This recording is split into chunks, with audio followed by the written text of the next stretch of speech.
Valencia ഇഷ്ടപ്പെട്ടോ? Night vibe ഉള്ള ഒരു സ്ഥലം വേറെ കണ്ടിട്ടില്ല. പക്ഷെ ഇത് അത്യാവശ്യം റേഞ്ച് സ്ഥലമാണ്.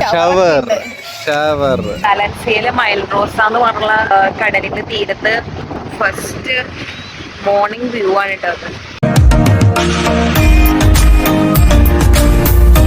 ഗൈസ് നമ്മള് വാലൻസി എത്തി. ഞാൻ ഫെസ്റ്റ് ഇട്ടില്ല കേട്ടോ. അപ്പൊ നമ്മള് അത്യാവശ്യം നല്ല രാത്രി ആയി കഴിഞ്ഞ് ഏകദേശം ഒരു 12 മണി ആവാറായി.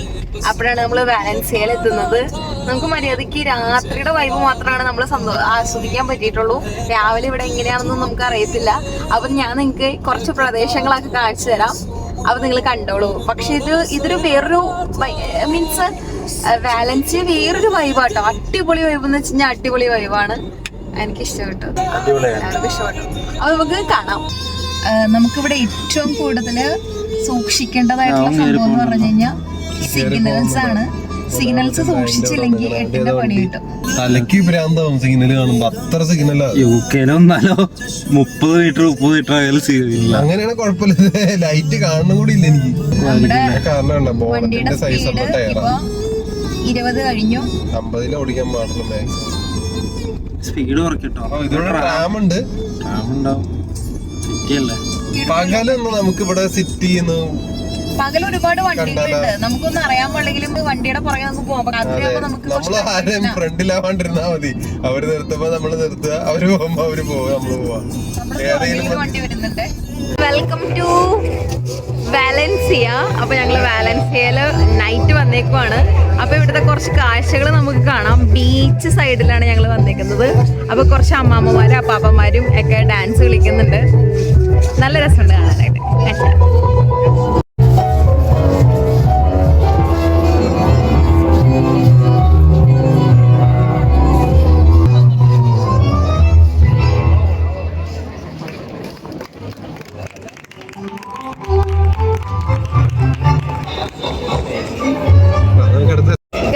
ഇവിടെ മൊത്തം ഇതുപോലെ തന്നെ നല്ല രസമുള്ള ഡാൻസും കാര്യങ്ങളൊക്കെയാണ്.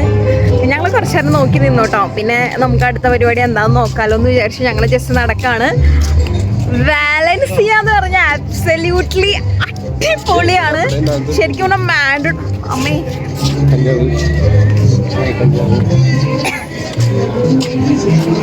ജസ്റ്റ് കഞ്ചാവിന്റെ മണം കഴിച്ചു. എന്തായാലും നല്ല രസമുണ്ട്. ഇവിടെ എല്ലാവരും ഭയങ്കര എൻജോയ്മെന്റ് ആട്ടോ. അടുത്ത് തന്നെ റെസ്റ്റോറൻറ്റും കാര്യങ്ങളൊക്കെ ഉണ്ട്. ഫുഡും കാര്യങ്ങളൊക്കെ കഴിച്ചിട്ട് വേണമെങ്കിൽ അടിപൊളിയായിട്ട് നമുക്ക് ഡാൻസ് ഒക്കെ കളിക്കാം. കുറെ അമ്മമ്മമാരും അപ്പപ്പന്മാരും ചെറുപ്പക്കാരും പിള്ളേരൊക്കെ കൂടി ഡാൻസ് കളിക്കുന്നു. നമുക്ക് എന്തായാലും കണ്ടു നോക്കാം. ഓരോ ഏരിയ തിരിച്ചാട്ടോ ഡാൻസിന്റെ സംഭവം എന്ന് പറഞ്ഞാൽ രസമുണ്ട്. ഇഷ്ടപ്പെട്ടോ? അതെ. ഇവിടെ അടുത്ത് മാൽവർ റോസ എന്ന് പറഞ്ഞുള്ള റെസ്റ്റോറന്റ് ആണ്.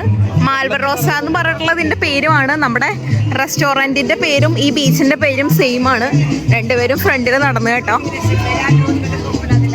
പെട്ടെന്ന് ഓർത്തെടുക്കാൻ സാധിക്കാത്ത ഒരു പേരാണ് മൽവാർ എന്ന് പറഞ്ഞുള്ളൊരു പേര്. ഈ ബീച്ചിന്റെ പേര് പഠിക്കാൻ തന്നെ ഞങ്ങൾ കുറച്ച് സമയം എടുത്തു. നൈറ്റാണ് ഇവിടെ ഏറ്റവും കൂടുതൽ വൈബുള്ളത്. അതുകൊണ്ട് തന്നെയാണ് നമ്മൾ ഇങ്ങോട്ട് വന്നത്. ബീച്ചിന് ചുറ്റും ഭയങ്കര ഹാപ്പി ആയിട്ട് ഡാൻസ് കളിക്കുന്ന ഒരുപാട് ആളുകളെയാണ് നമുക്ക് കാണാൻ സാധിച്ചത്. പല ബീച്ചുകളിലും നൈറ്റ് ലൈഫ് വളരെ ശോകമാണെങ്കിലും ഇവിടെ നൈറ്റ് ലൈഫ് ഭയങ്കര രസമാണ് കേട്ടോ. 12 മണി കഴിഞ്ഞിട്ടും എല്ലാവരും ഓൺ ആണെന്നുള്ളതാണ് ഏറ്റവും വലിയൊരു കാര്യം. ഞങ്ങൾ എങ്ങോട്ടാണ് പോണേന്ന് വെച്ച് കഴിഞ്ഞാൽ അങ്ങനെയൊന്നുമില്ല, ജസ്റ്റ് ഇവിടെ ഒന്ന് എക്സ്പ്ലോർ ചെയ്യാന്ന് വിചാരിച്ചു. ഈ സമയമായതുകൊണ്ടാവണം നല്ല തണുത്ത കടൽക്കാറ്റ്.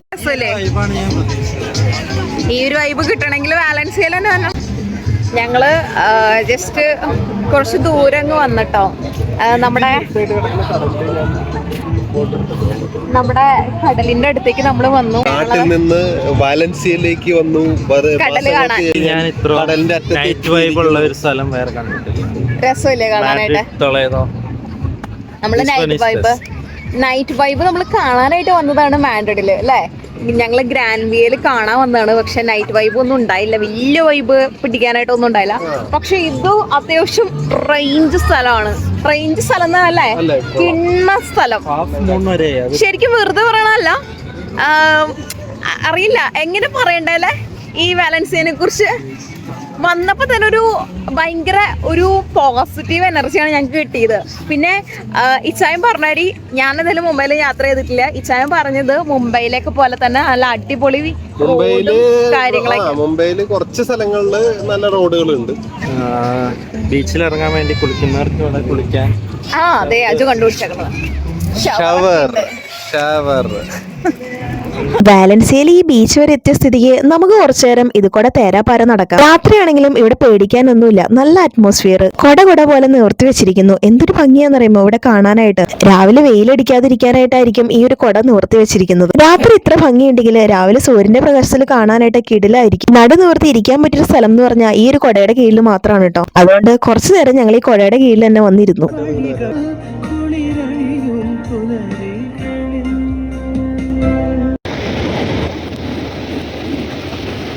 Good morning guys. അപ്പോൾ നല്ലൊരു പ്രഭാതം എല്ലാവർക്കും നേരുന്നു. രാവിലെ തന്നെ നമ്മൾ ബീച്ചിലേക്ക് വന്നു. ബീച്ച് ലൈഫ് ആസ്വദിക്കണമെങ്കിൽ രാവിലെ തന്നെ വരണം. സൂര്യന്റെ പ്രകാശം മാത്രമേ ഉള്ളൂ, ചൂടില്ല. അതുകൊണ്ട് തന്നെ ലാഭമായി. രാവിലെ കുറച്ച് ചൂട് കുറവായിരിക്കും. ശാന്തസുന്ദരമായിട്ടുള്ള കടലാണ്. നമ്മള് വാലൻസിയയിലെ മൈൽ റോസ എന്ന് പറഞ്ഞുള്ള കടലിന്റെ തീരത്ത് ഉള്ള ഫസ്റ്റ് മോർണിംഗ് വ്യൂ ആണ് കേട്ടത്. 10 സംതിങ് ഒക്കെ ആയി. നല്ല രസമുണ്ട് കാണാനായിട്ട്, അടിപൊളിയാണ്. ഒരു പ്ലാജയാണ് കേട്ടോ. ഇവിടെ അങ്ങേറ്റം മുതൽ ഇങ്ങേറ്റം വരെ എല്ലാവരും ഇതുപോലെ തന്നെ സാധനങ്ങളൊക്കെ ആയിട്ട് വന്നിട്ടുണ്ട് കുളിക്കാനായിട്ടുള്ള രീതിയിൽ. ഇവിടെ അത്യാവശ്യം നല്ല രീതിയിൽ സെറ്റൊക്കെ ചെയ്ത് വെച്ചിട്ടുണ്ട്. ഇങ്ങനെ ഇതിന് കിടക്കുന്നതിന് 9 യൂറോ. ഒരുപാട് ആളുകളുണ്ട് ഇവിടെ റെസ്റ്റ് എടുക്കാനായിട്ടും സന്ദർശിക്കാനായിട്ടൊക്കെ വന്നേക്കുന്നത്. ഒരു അത്യാവശ്യം നല്ലൊരു കൊടയാണ്. ഈ കൊടയുടെ ഉള്ളിലാണ് നമ്മളിപ്പോ നിൽക്കുന്നത്. ഇവിടെ ഞാൻ ബീച്ചിന്റെ ഭംഗി ആസ്വദിച്ചോണ്ടിരുന്നപ്പോ ദേ ഒരാൾ പോകുന്നുണ്ടോ. കുളിക്കാനെന്ന് പറഞ്ഞിട്ട് പോകുന്ന പോക്കാണ് ഈ കാണുന്നത്. ചായം പോയ സമയത്ത് അത് ആസ്വദിച്ചോണ്ടിരിക്കുന്ന എന്നെയും പിടിച്ചു വലിച്ച് കടലിലേക്ക് ഇട്ടു. അങ്ങനെ ഞാനും ഒരു കൂട്ടിന് വേണ്ടി ഇച്ചായന്റെ കൂടെ പോയി. പക്ഷെ എനിക്ക് കടലിന് വെച്ചാൽ ഭയങ്കര ഒരാളുണ്ടെങ്കിൽ മാത്രമാണ് ഞാൻ കൂടെ പോകത്തുള്ളൂ കേട്ടോ. കാരണം ഒരു പ്രാവശ്യം ഞാൻ കടലിൽ ഇതുപോലെ തന്നെ വലിയ കാര്യം കാണിച്ചു പോയതാണ്. പെര വന്ന് എടുത്തോണ്ട് പോയിട്ട് അതേ സ്പീഡിൽ തന്നെ കരയിലേക്ക് ഇടുകയും ചെയ്തു. അതിന്റെ രണ്ടിന്റെ ഇടയ്ക്ക് എനിക്കൊരു പേടി കിട്ടി. ആ ഒരു പേടി കിട്ടിയതുകൊണ്ട് എനിക്ക് കടലെന്ന് വെച്ച് കഴിഞ്ഞാൽ ഭയങ്കര പേടിയാണ്. ആരെങ്കിലും കൂടെ ഉണ്ടായാൽ മാത്രമാണ് എനിക്ക് ധൈര്യം വരത്തുള്ളൂ. അങ്ങനെ ധൈര്യശാലിയായി ഞാൻ ഒരാളുടെ സഹായത്തോടു കൂടി കടലിലേക്ക് ഇറങ്ങി. ലൈഫിൽ കുറച്ച് അഡ്വഞ്ചറസ് ആയിട്ടുള്ള കാര്യങ്ങളിൽ ലിസ്റ്റ് എടുത്ത കടലിൽ ഇറങ്ങുക എന്നുള്ളതാണ് എന്റെ അഡ്വഞ്ചറസ്. കടലിൽ വിളിച്ചാൽ പിന്നെ പറയേണ്ടതില്ലല്ലോ, ശരീരം മൊത്തം ഉപ്പിനാൽ നിറയും. പ്രത്യേകിച്ച് തലമുടിയിലേക്ക് ഉപ്പ് പിടിച്ചാൽ പിന്നെ പറയേണ്ടതേ ഇല്ല, കൊഴിച്ചിലോട് കൊഴിച്ചിലായിരിക്കും. ഭാഗ്യത്തിന് ഇവിടെ ഒരു ഷവർ ഉണ്ടായിരുന്നു. ആ ഷവറിൽ കുറച്ചു നേരം തല നനച്ചു. ഇവിടെ എല്ലാ ബീച്ചുകളിലും ഷവർ ഉണ്ട് കേട്ടോ, ഓപ്പൺ ഷവറുകളാണ്. തല്ലേപ്പും കുളിയും കഴിഞ്ഞ സ്ഥിതിക്ക് നമുക്ക് അടുത്ത സ്ഥലത്തേക്ക് വിടാം. അപ്പൊ നെക്സ്റ്റ് വ്ലോഗിൽ കാണാം. ബൈ.